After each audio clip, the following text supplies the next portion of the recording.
नरेंद्र मोदी के अलावा आज तक कोई भी मुख्यमंत्री अपना कार्यकाल पूरा नहीं कर पाया।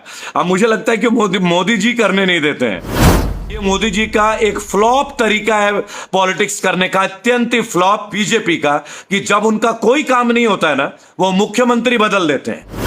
ये सीएम ना होके म्यूजिकल चेयर हो गया है। यूपी में भी ये कोशिश कर रहे थे, लेकिन योगी आदित्यनाथ ने सीधा बोल दिया, भैया तुम कहीं और जाके करो, यूपी में मैं ही सीएम रहूंगा। रेल मंत्री को वित्त मंत्री बना दिया जाएगा। आप समझ रहे ना, निर्मला सीतारमण को प्लेन से उतार के चेयर पे बैठा दिया जाएगा और ट्रेन से उठा के किसी को प्लेन में बैठा दिया जाएगा। This is Modi government. किसान और मजदूर के डर से आज बीजेपी के पांव उखड़ रहे हैं। आज ये जो मोदी जी बिचकिचा रहे हैं ना, और भाजपा वाले जो बिचकिचा रहे हैं, इसके पीछे हमारी मेहनत है। हमने इन लोगों के मंत्रिमंडल का विस्तार कर दिया। बीजेपी के नेताओं का आना मना है। भाजपा का विरोध करना मतलब हिंदुत्व का विरोध करना है क्या? आपके तो प्रधानमंत्री और हमारे जो प्रधानमंत्री हैं, ये तो आधी रात को आके फैसले करते हैं। क्या समझदार व्यक्ति रात के टाइम पे डिक्लेयर करता है क्या? कि मनोज तिवारी के बारे में बता दें, जो दिल्ली में प्रदेश अध्यक्ष बन रहे थे भाजपा के, रिंकिया के पापा, टिंकिया के पापा। जब तुम ये कहते हो कि किसान अपना अनाज कहीं भी जाके बेच सकता है, तो हम अपनी जमीन भी तो अपनी मर्जी से बेच सकते हैं। फिर जमीन तुम क्यों अधिग्रहण कर रहे हो? इसको भी कर दो ना प्राइवेट।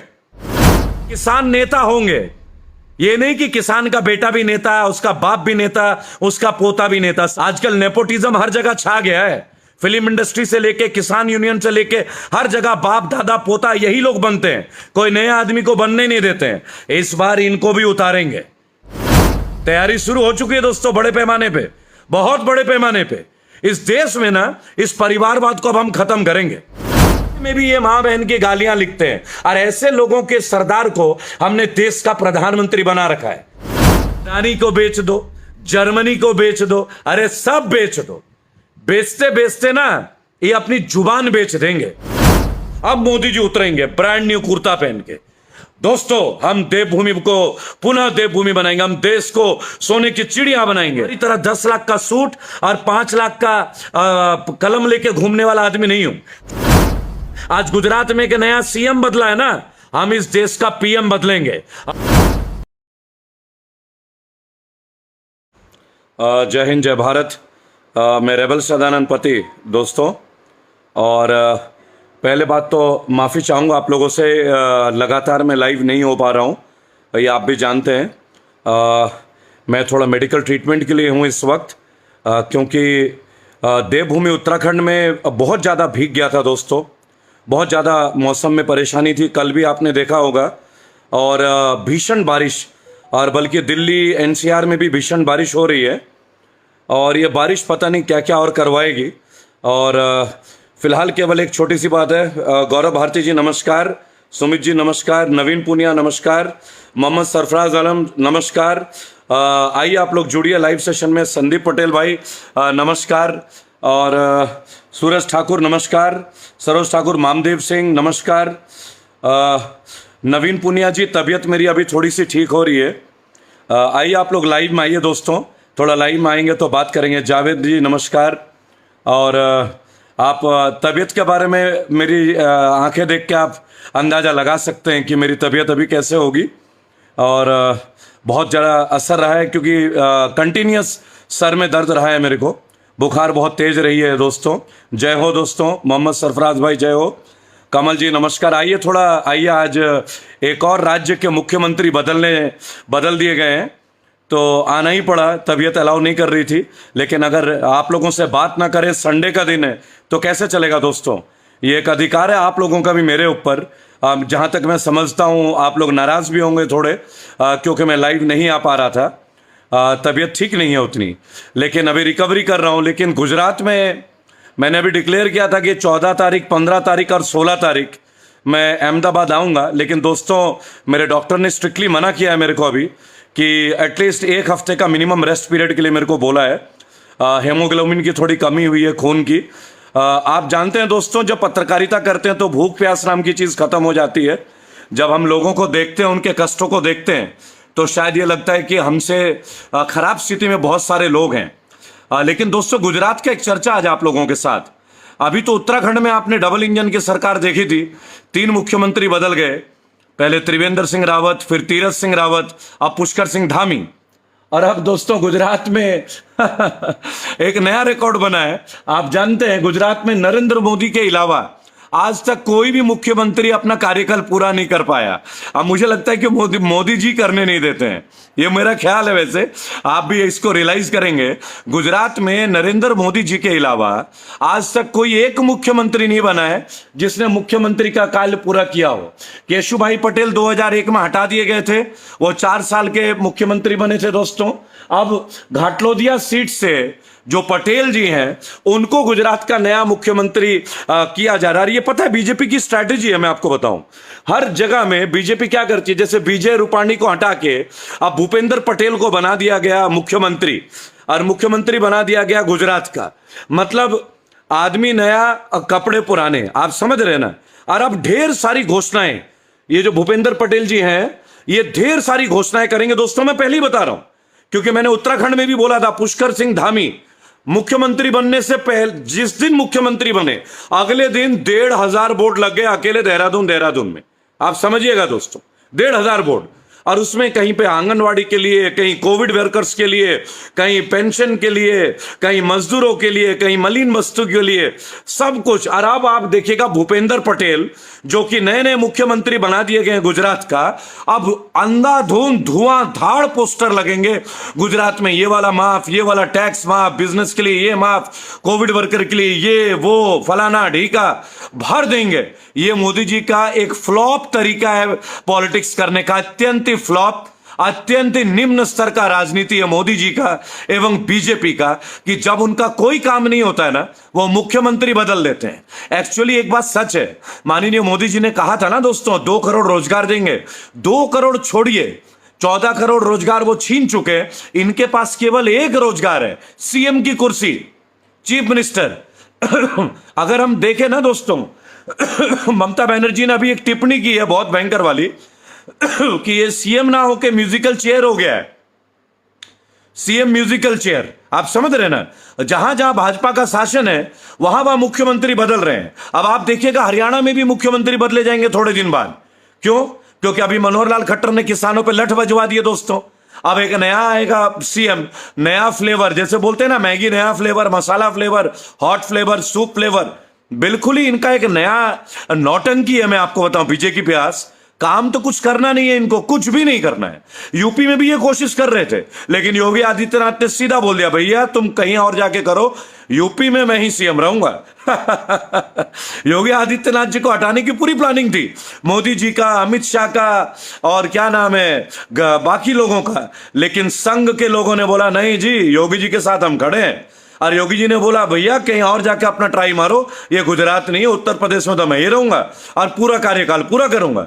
नहीं तो दिनेश शर्मा, नहीं तो जतिन प्रसाद, अरविंद शर्मा, ये चेहरे ब्राह्मणों के क्यों ढूंढे जा रहे थे?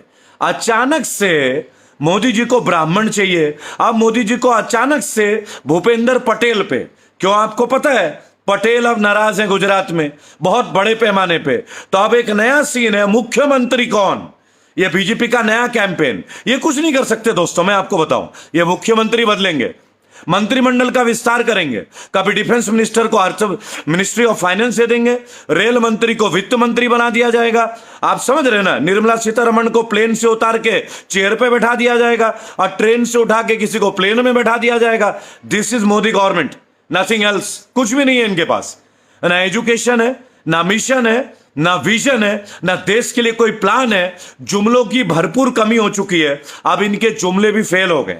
और रही बात, एक बात मैं आपको बताऊं, करनाल का आंदोलन किसानों ने पूरा कर लिया। आप समझ रहे हैं ना दोस्तों, झुकना पड़ा, मनोहर लाल खट्टर की सरकार को झुकना पड़ा दोस्तों।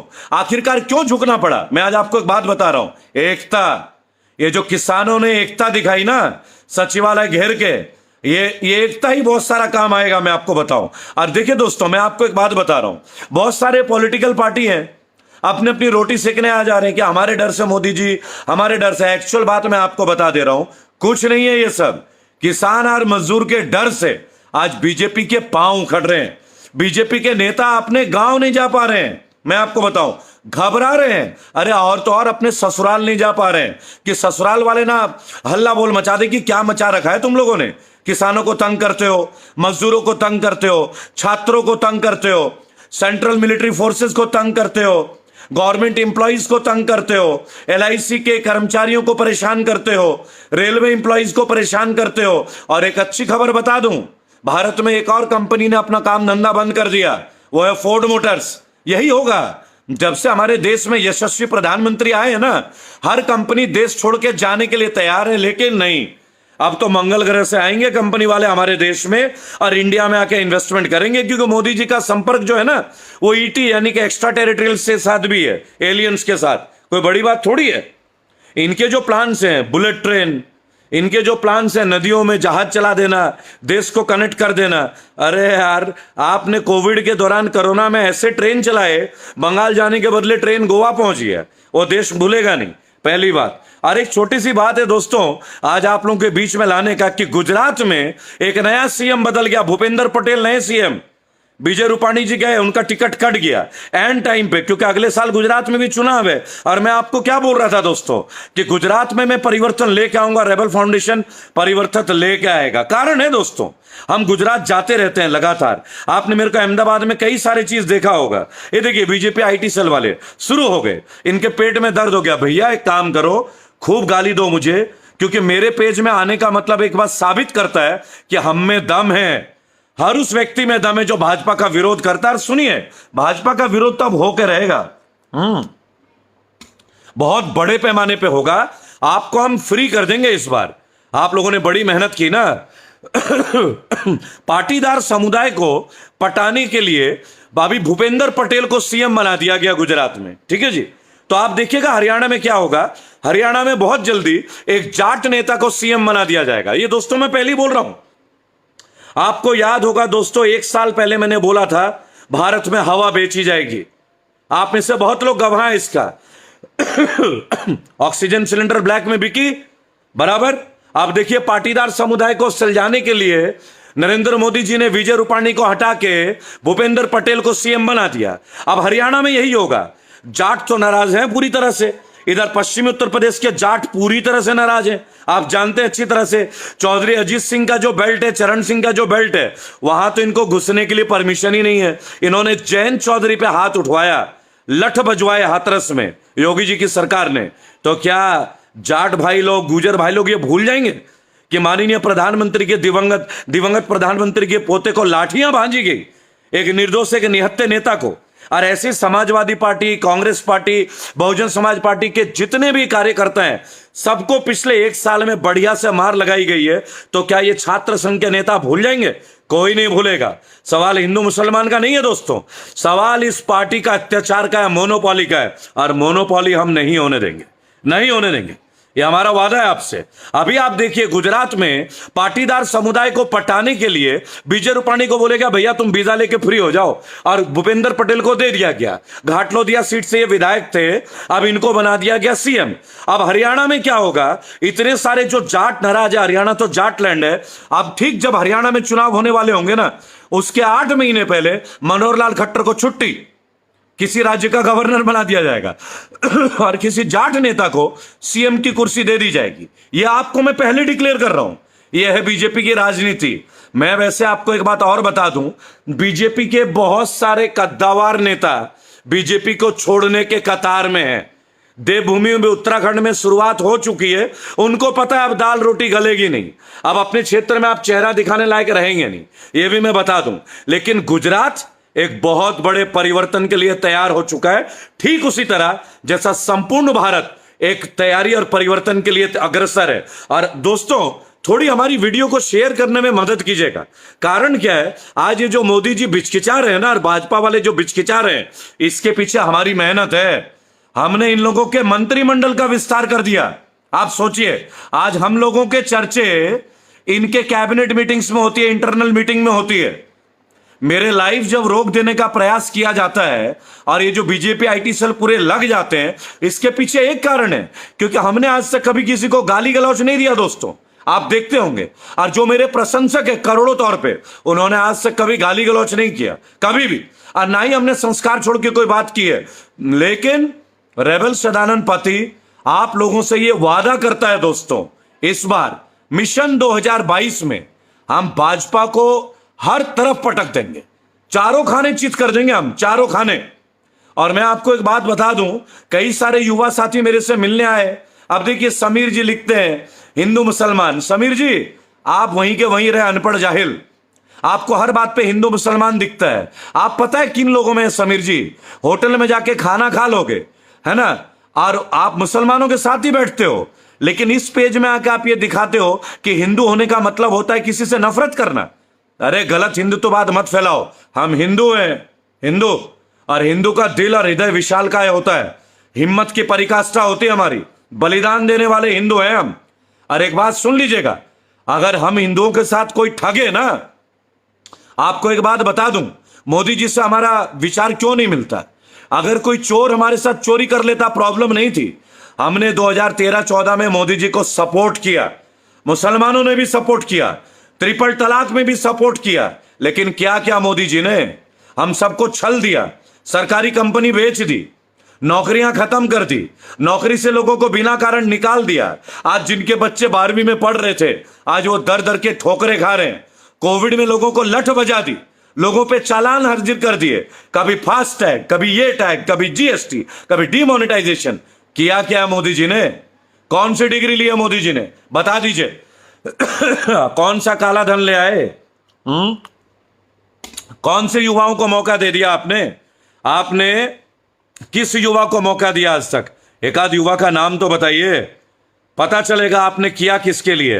अरे आपका तो बस नहीं चला सर, नहीं तो आप कोई भी काम नहीं छोड़ते। एक बात दोस्तों आप लोगों को बोलूंगा कि पिछले 7 साल की जो उपलब्धियां गिनाने के लिए ये घर घर अपने कार्यकर्ताओं को भेज रहे ना, आज कार्यकर्ताओं की जम के ठुकाई भी हो रही है कई जगह। आप समझ रहे हैं ना मैं किन की बात कर रहा हूं? कई गांव में तो इनकी एंट्री नहीं है। ग्रेटर नोएडा में एक गांव है कचेड़ा वर्षाबाद, वहां बड़े बड़े बोर्ड हैं। यहां के मेंबर ऑफ पार्लियामेंट है डॉक्टर महेश शर्मा, कैलाश हॉस्पिटल के ओनर, कई सारे अस्पताल है। लिखा है बीजेपी के नेताओं का आना मना है, गुजरों ने इनका आना मना कर दिया है। समझ रहे हैं दोस्तों? कचेड़ा वर्षाबाद नाम ले रहा हूं, और ये वो गांव है जिसे डॉक्टर महेश शर्मा ने गोद लिया था। तो अब बीजेपी के पास केवल एक ही चक्कर रह गया दोस्तों, मैं बता दूं, मुख्यमंत्री बदलो, नया मुख्यमंत्री, न्यू फ्लेवर। अब विजय रूपाणी को हटा के भूपेंद्र पटेल, बराबर, अब भूपेंद्र पटेल काया पलट करेंगे गुजरात का। यानी इसके पहले आनंदीभाई पटेल, उसके बाद रूपाणी जी, आप समझ रहे ना, आप भूपेंद्र पटेल, इसी तरह पहले त्रिवेंद्र सिंह रावत उत्तराखंड में, फिर तीरथ सिंह रावत, और अब पुष्कर सिंह धामी। आप समझ रहे ना, पुष्कर सिंह धामी के बारे में तो आप जानते ही होंगे, जिनके कई वीडियोस वायरल हो गए थे, याद होगा दोस्तों, है ना। इतने छप रहे हैं पोस्टरों में, मोदी जी से 2 कदम आगे चल रहे हैं। और आज आपको उत्तर प्रदेश की एक कहानी और बता दूं, उत्तर प्रदेश के एक एड में बंगाल का पोस्टर लगा दिया गया है। योगी आदित्यनाथ जी की जो आईटी टीम है ना, लगता है वो भूल गए कि उत्तर प्रदेश और बंगाल में बहुत कम से कम 1000 किलोमीटर का डिफरेंस है। उन्होंने बंगाल की तस्वीर लगा दी अपनी, बढ़ता हुआ उत्तर प्रदेश में, तमाम न्यूज चैनल में आज हटा गया है।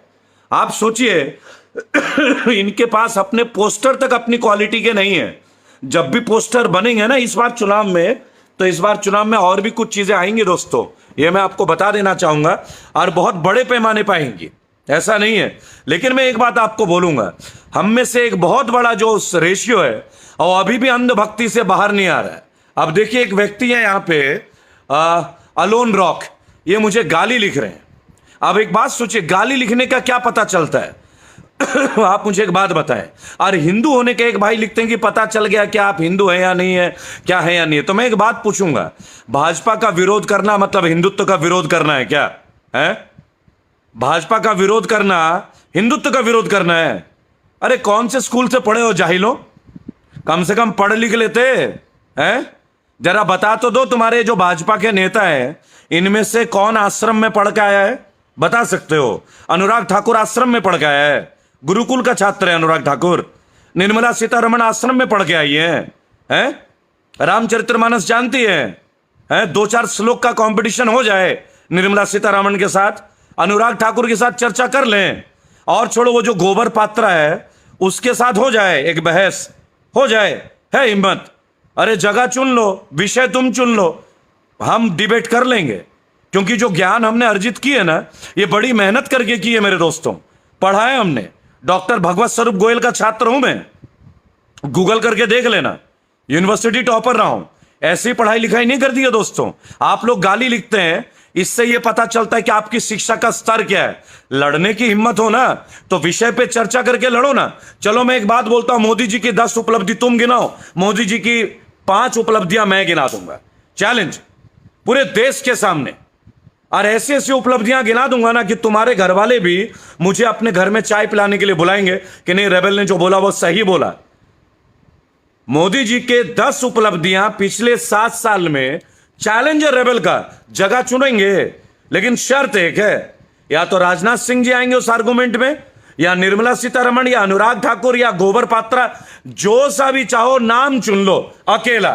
और मेरे हाथ में कोई कागज नहीं होगा, गारंटी है। आप लोग तो लिख के स्क्रिप्टेड भाषण देते हो ना। चैलेंज है। और मेरे को क्या छोड़ो, किसी साधारण भारतीय को भी तुम डिबेट करने के योग्य नहीं हो। तुम लोग योग्यता नहीं रखते हो डिबेट करने का, क्योंकि तुम चर्चा नहीं करते।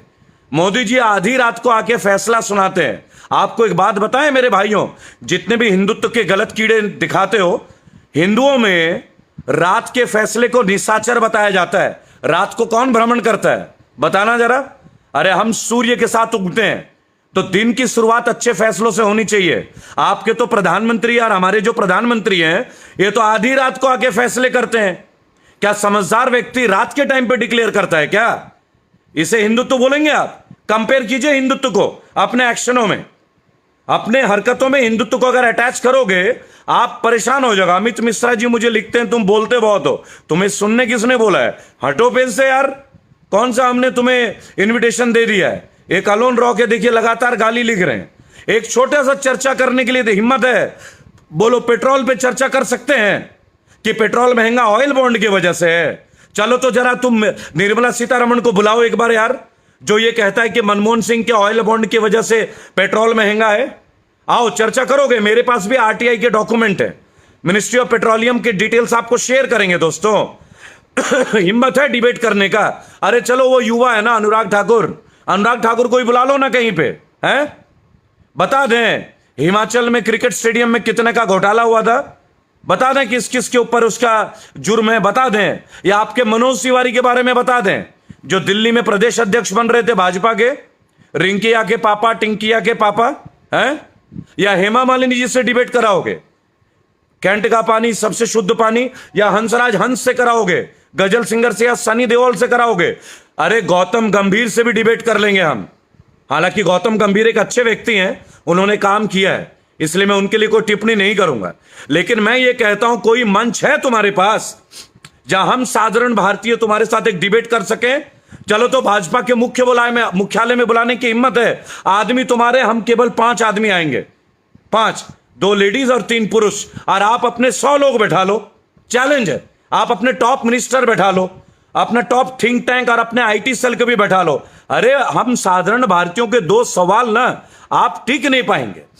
आप बताते हैं मेरे भाई, आप बताते हैं कि किसान बिल किसानों के लिए बहुत अच्छा है, किसान कहीं भी अपने मर्जी से सब्जी बेच सकता है, तो किसानों की जमीन का अधिग्रहण क्यों कर रहे हो? किसान अपनी जमीन भी अपने रेटों में बेच दे। तुम कौन होते हो किसान की जमीन बेचने वाले? ये जो गंगा एक्सप्रेसवे, ये जो ग्रेटर नोएडा में एयरपोर्ट बन रहा है, जेवर एयरपोर्ट, जब तुम ये कहते हो कि किसान अपना अनाज कहीं भी जाके बेच सकता है, तो हम अपनी जमीन भी तो अपनी मर्जी से बेच सकते हैं। फिर जमीन तुम क्यों अधिग्रहण कर रहे हो? इसको भी कर दो ना प्राइवेट। बातें करते हो यार, बातें करते हो। अरे तुम में हिम्मत नहीं है, गुंडे हो तुम लोग, गुंडे। हमारी जमीनों पे कब्जा कर रहे हो, और तुम्हें क्या लगा हम किसान हैं, है ना? हमारी जमीन कब्जे कर लोगे और गाजीपुर उखाड़ दोगे, तुम सिंगू बॉर्डर उखाड़ दोगे। अरे तुम्हारे पांव उखड़ गए हैं, करनाल में उखड़ गए तुम अच्छी तरीके से। और अभी मैं तुम्हें एक बात और बताऊं मेरे भाइयों, मेरे सारे फॉलोअर्स, आप सभी को, आप सबको ज्वाइन करने का एक मौका। और अभी एक किसान यूनियन का हम गठित करने वाले हैं, रेबल फाउंडेशन। मेरी पूनम पंडित से भी बात हुई है। पूनम एक उभरती हुई नेता, और मैं चाहूंगा कि देश के परचम में उनका नाम हो। बहुत जल्दी मैं 2-1 दिन के अंदर पूनम से मिल रहा हूं, और एक किसान यूनियन का गठन कर रहे हैं। और फिर हम किसान आयोग का मांग करेंगे, जिसमें किसान नेता होंगे। ये नहीं कि किसान का बेटा भी नेता, उसका बाप भी नेता, उसका पोता भी नेता। समझ रहे हैं ना भाइयों मैं किसके लिए बोल रहा हूं? आजकल नेपोटिज्म हर जगह छा गया है। फिल्म इंडस्ट्री से लेके किसान यूनियन से लेके हर जगह बाप दादा पोता यही लोग बनते हैं, कोई नए आदमी को बनने नहीं देते हैं। इस बार इनको भी उतारेंगे। तैयारी शुरू हो चुकी है दोस्तों, बड़े पैमाने पे, बहुत बड़े पैमाने पे। इस देश में ना इस परिवारवाद को अब हम खत्म करेंगे, चाहे वो किसान यूनियन का परिवारवादी क्यों ना हो, जिसे देखो किसी का बाप नेता, किसी का बेटा नेता, किसी का पोता नेता। अरे और लोग नेता नहीं बनते क्या? सब चीज पे अधिकार तुम्हारा ही रहेगा है? और यही लोग जाके भाजपा के गोद में बैठ जाते हैं, कोई कांग्रेस के गोद में बैठ जाता है, कोई केजरीवाल के गोद में जाके बैठ जाता है। इस बार ये सिस्टम रोकेंगे। रेबल फाउंडेशन का यही लक्ष्य है, no to nepotism, no to nepotism extra. और बहुत सारे लोग ये बोलते हैं यार मोदी जी का विकल्प कौन है, मोदी जी का विकल्प कौन है। अरे तुम लोग महाराष्ट्र में बोलते थे फडणवीस का विकल्प कौन है, उद्धव भाऊ चला नहीं रहे क्या सरकार को? हैं? उद्धव ठाकरे नहीं चला रहे? अरे देश में कोई युवा प्रधानमंत्री नहीं बन सकता क्या? है हमारी क्षमता नहीं है, हम भारतीयों में क्षमता की कमी है क्या? ये सोनपाल गुसाई आप जो लिख रहे हैं अपने पिताजी के लिए लिखिए, आपके पिताजी ये हैं जो आप मेरे लिए लिख रहे हैं, ठीक है? रोहित दुबे, पेट में दर्द हो गया, मां बहन की गाली लिखना शुरू। आप सोचिए इतनी भी इनकी क्षमता नहीं है, बेशरम कम्युनिटी इनके आईटी सेलर, इनके पार्टी के कार्यकर्ता कि डिबेट में भी ये मां बहन की गालियां लिखते हैं। और ऐसे लोगों के सरदार को हमने देश का प्रधानमंत्री बना रखा है, एक तड़ीपार गृह मंत्री बना हुआ है। गलत कह रहा हूं क्या? है होम मिनिस्टर का क्वालिफिकेशन नहीं होना चाहिए? है आप नहीं जानते होम मिनिस्टर जो है हमारे, उनके ऊपर कितने मुकदमे रहे? जस्टिस लोया कैसे खत्म हुए आप नहीं जानते? जस्टिस लोया कौन थे? इनके ऊपर सवाल उठाना गलत हो जाएगा। दोस्तों मेरी बात सुनिए, 2022 में भारत एक बहुत बड़े परिवर्तन में, गुजरात को तो मैं बदल दूंगा, आप यकीन माने। गुजरात को तो रेबल फाउंडेशन बदल के दिखाएगा आपको। गुजराती हमें बहुत प्यार करते हैं, वहां के लोग हमारे साथ जुड़ रहे हैं। वहां अभी कौशल्याबेन है और इमरान खेड़ावाला है, बहुत सारे हिम्मत सिंह हैं, सबसे जाके मैं मिल रहा हूं। और आपको मैं एक बात बता दूं, साधारण भारतीय की ताकत है, हम लोग नेता नहीं है। अगर आप लोगों ने हमें सपोर्ट किया ना, आप लोग वीडियो शेयर करते रहिए। मैं एक बात आपको बोल रहा हूं, आप लोग वीडियो शेयर करते रहिए दोस्तों। थोड़ी सी तबीयत खराब है, 3-4 दिन के रेस्ट पे हूं, उसके बाद आप देखिए, रुकना नहीं है। अभी तो बीमार होंगे, काम नहीं रोकेंगे। इनको तो इस बार जम के बढ़िया तरीके से रिटायरमेंट प्लान देंगे। इन्होंने जिस ऑयल बॉन्ड के नाम पे पॉलिसी बना के आज बोल रहे हैं ना कि पेट्रोल की कीमत मनमोहन सिंह की वजह से, आपको मैं चैलेंज करता हूं, मनमोहन सिंह जी ज्यादा बोलते तो नहीं है, एक डिबेट में मोदी जी को बुला लीजिए, और एक डिबेट में स्मृति ईरानी को बुला लीजिए, और एक डिबेट में कंगना रनआउट को बुला लीजिए। मैं उनको रनआउट बोलता हूं क्योंकि वो हिट विकेट है। और एक उसी डिबेट में डॉक्टर मनमोहन सिंह को बुला लीजिए। अगर डॉक्टर मनमोहन सिंह के सामने ये 5 मिनट भी टिक पाए ना, 5 मिनट, इनकी पतलून उतर जाएगी दोस्तों। 5 मिनट। सरवीन बोथरा, गाली गलौच मत कीजिए मेरे भाई, हमारी क्षमता बहुत है, हम में दम है, तभी आप हमारे पेज में आके देख रहे हैं। हम आपके पेज में नहीं जाते। ये साबित करता है, आप हमारे पेज में आकर में गालियां जरूर लिखते हो, लेकिन ये साबित करता है कि हम क्षमता रखते हैं, हम भारतीय हैं। We are Indians and we are proud Indians. और सीधी सीधी एक बात, आपको जो करना है करो, आपके पास पैसे है ना, आप अपना प्रचार करो, हम आपका प्रचार भी खत्म करेंगे, हम आपका प्रसार भी खत्म करेंगे, क्योंकि हमारे मिशन में विजन है। हम केवल देश के लिए जीते हैं, हम मरते हैं अपने मुल्क के लिए, और हम अपने मुल्क के लिए कभी भी मरने के लिए तैयार है, यह भी मैं आपको बता दूं। और आप लोग ये जो हिंदू मुसलमान का विवाद करते हो ना, बहुत अच्छी तरीके से एक दिन आएगा जब आप लोग भी हमारे साथ आके खड़े होगे, क्योंकि ये जो झूठ का और जुमले का चश्मा है ना, ये उतरेगा दोस्तों। और इसलिए आप लोगों का सपोर्ट चाहिए। इन्होंने जो बेचना था बेच दिया, अब कुछ नहीं बेचने देंगे। मैं आज आपको एक बात बता रहा हूं, आने वाले टाइम में भारत में पानी की किल्लत होगी। इस सरकार ने नदियों की सफाई के ऊपर कोई काम नहीं किया, बारिश के पानी के ऊपर कोई काम नहीं किया, रेन वाटर हार्वेस्टिंग के ऊपर कोई काम नहीं किया। इन चीजों पे हमें मेहनत करने की जरूरत है, प्राकृतिक संसाधनों पे। लेकिन इन्होंने पता है क्या किया? अमेरिका को बेच दो, हॉलैंड को बेच दो, अदानी को बेच दो, जर्मनी को बेच दो, अरे सब बेच दो। बेचते बेचते ना ये अपनी जुबान बेच देंगे। ये वो लोग हैं दोस्तों। और वैसे भी मैं आपको एक बात बता दूं, जो कभी चाइना के बारे में एक टिप्पणी नहीं कर पाए, वो हमें वीरता की पाठ पढ़ाने आ गए थे दोस्तों। हमारे देश में चाइना घुस गया था, लेकिन प्रधानमंत्री जी के मुंह से एक आवाज नहीं आई। डिफेंस मिनिस्टर कुछ बोल नहीं पाए, गृह मंत्री जी आउट ऑफ डेट हो गए, एक्सपायरी डेट आप मान लीजिए। लेकिन जब इलेक्शन होता है बंगाल में, जब उत्तराखंड में अब इलेक्शन होगा ना, अब मोदी जी उतरेंगे ब्रांड न्यू कुर्ता पहन के। दोस्तों, हम देवभूमि को पुनः देवभूमि बनाएंगे, हम देश को सोने की चिड़िया बनाएंगे। यही सब डायलॉग भैया, देश को सोने की चिड़िया बनाने की जरूरत नहीं है। भारत को पुनः भारत स्थापित करना है। ये जो देश में अपने ही लोगों का अलगाववाद है ना, इस अलगाववाद को हमें पहले दूर करके एक दूसरे के प्रति मोहब्बत को डेवलप करना है। 1800 लोग लाइव हैं मेरे साथ, वीडियो शेयर कीजिएगा दोस्तों, वीडियो शेयर कर दीजिएगा, आपकी शेयर की जरूरत है मुझे, पहली बात। और ये जो लोग लिखते हैं ना, तू मोदी के सामने क्या है, मैं क्या हूं मोदी के सामने, ये बंगाल में जाके पूछना। आए थे ना मोदी जी, पैक करके वापस भेजा है, वो है रेबल, ठीक है। और रेबल की ताकत केवल एक है, करोड़ों भारतीय जो उन्हें बेटे के तौर पे प्यार करता है, भाई के तौर पे। और तुम लोगों को जितना जलना है जलो, ये जितने लोग हमारे साथ लाइव है ना, ये मेरी ताकत है, यही मेरा पावर है, और यही रेबल्स हैं। मेरी अपनी कोई औकात नहीं, ये लोग मेरी औकात हैं। और मैं तुम्हारी तरह 10 लाख का सूट और 5 लाख का कलम लेके घूमने वाला आदमी नहीं हूं। छोटा सा ये टी शर्ट रेबल, बस हमने कपड़े छोड़ दिए पहनना। एक आप समझते हैं ना देश के लिए समर्पित होना क्या होता है। कौन कहता है कि फौज में रहकर हम देश की सेवा कर सकते हैं? आप देश में कहीं भी रहकर देश की सेवा कर सकते हैं। फौजियों को तो सैल्यूट है ही है, विक्रम बत्रा जैसे फौजियों को, जिनको याद करके हमारा हौसला बढ़ता है। आखिर वही तो है प्रेरणा स्रोत हमारे लिए। हमारे लाखों पुलिस वाले, हमारे लाखों टीचर्स, हमारे लाखों सफाई कर्मचारी, हमारे करोड़ों आंगनवाड़ी, हमारे करोड़ों नर्सें, हमारे डॉक्टर बहनें, हमारे इंजीनियर्स, हमारे मैकेनिक्स जो आज सड़कों में, मैकडोनल्ड में काम करने वाले, छोटे छोटे रेस्टोरेंट में काम करने वाले हमारे दोस्त जो दिन और रात हमारी सेवा करते हैं, यह है मेरी ताकत, यह है रेबल्स। और मैं आपको एक बात बता रहा हूं, हौसला रखिएगा, देश आपका है, हमारा है। इस देश को खत्म नहीं होने देंगे और इस देश को अब लूटने भी नहीं देंगे। ये जो लुटेरा जुमलेबाज आया था ना, मैं तो फकीर हूं, झोला उठा के चल दूंगा, उस फकीर ने देश में सबके हाथ में झोला पकड़ा दिया है। अब वक्त है कि इस फकीर को वापस झोला देके भगाने का, और वो हम करेंगे। महादेव की सौगंध वो हम करके रहेंगे। हर हर महादेव, घर घर महादेव, एक छोटी सी बात है। और जय हिंदुत्व, जय भारत। पहली बात, हिंदुत्व का केवल एक एजेंडा है, जय भारत। और भारत में सब हैं। अगर हम हिंदू हैं, हर माइनॉरिटी की रक्षा करना भी हमारा कर्तव्य है। जो हमसे कमजोर है उसकी सुरक्षा की जिम्मेदारी हम पे है।